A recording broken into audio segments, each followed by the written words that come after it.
started coming out of the woodwork to accuse the right wing of having a problem with anti-Semitism. All of a sudden, there's a problem with anti-Semitism, but those allegations are specifically being tied to legitimate critique of how Israel is prosecuting that war in Gaza. I can't believe I'm saying this, but Ana Kasparian from the Young Turks actually got one right. She goes in deep, breaking down exactly why Jordan Peterson's take is wrong, and she's not holding back.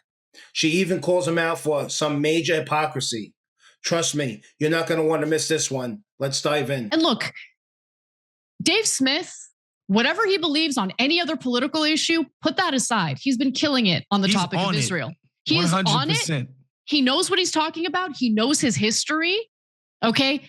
I mean, maybe he doesn't have a PhD and he's not the expert that Douglas Murray would like to hear from.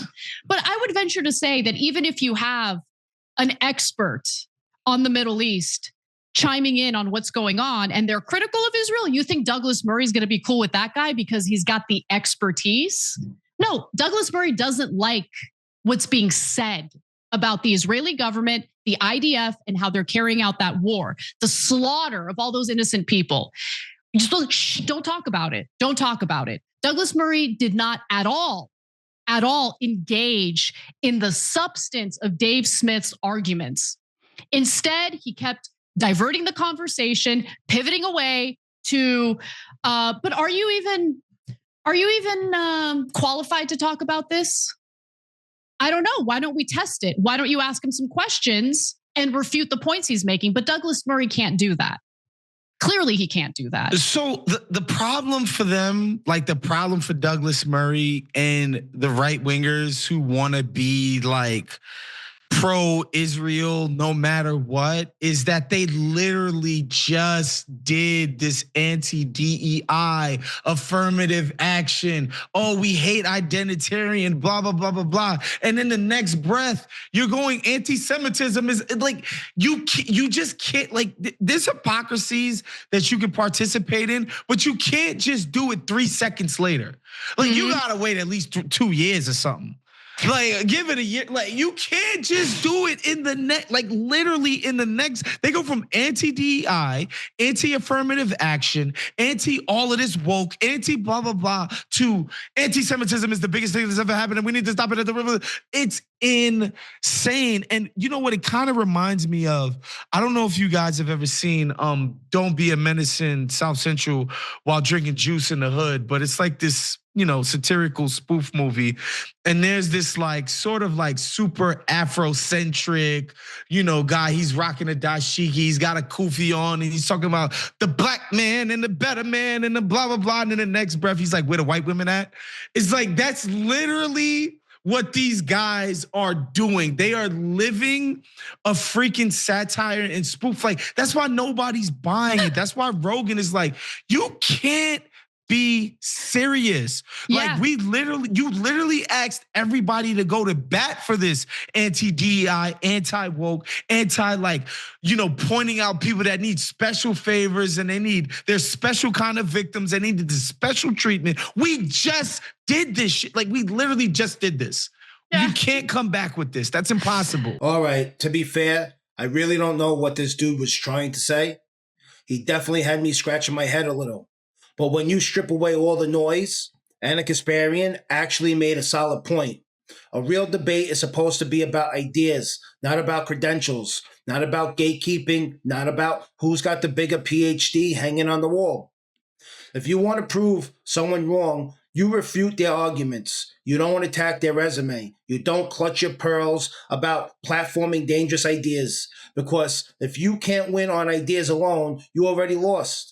And that's exactly what Douglas Murray and Jordan Peterson did there. Instead of engaging with Dave Smith's actual points, they tried to disqualify him based on who he is. Not what he said, but who he is. In my book, you don't need a wall full of degrees to question blind loyalty to government. If you've got common sense, a brain, and a spine, you're good with me. And I believe Dave Smith brought all three. Well, they can and they will. And that's what's happening right now. So look, just to be clear with everyone, I listened to the entirety of Peterson's interview with Joe Rogan, appearance on Joe Rogan. I'm sorry to hear that. Well, I wanted to make sure that I wasn't just relying on clips that I saw online. I wanted to really hear, look, Jordan Peterson drives me nuts, not only because I often disagree with some of the stuff he's saying, but because he doesn't speak concisely and clearly at all. And so it is easy to take him out of context. And I wanted to really understand his argument. So to be fair to him, he only mentioned Dave Smith's name once, and he said he didn't like attack Dave Smith, right? Like, but throughout the entirety of the conversation, he was trying to subtly send a message to Joe Rogan about how, like, you know, you kind of want to be careful in who you agree to have on your show, right? And so I want to give you a little taste of that. Here he is essentially implying that Rogan is being used as a useful idiot by the likes of people like Dave Smith. That's my interpretation. I want you to listen to it, judge for yourselves. Because I've been watching these right-wing, they're not right-wing, these psychopathic types manipulate the edge of the conservative movement for their own gain. Right. And a lot of that's cloaked in anti-Semitic guys. There's plenty of anti-Semitism on the left too, by the way. So it's not unique to the right. Well, but particularly now. Yes, particularly now. Right. Given your radical increase in stature over the last 10 years, how do you know when your curiosity and even your skepticism about the fact that things aren't the way that people say they are, because that's certainly been demonstrated in the last 10 years. How should anyone decide what guardrails to put up? Like, what do you look for? You know, you said to Douglas, and I know this to be true, that you're not really thinking about the outcome exactly. You're thinking about, this is an interesting person to talk to, and I'd like to go on that quest.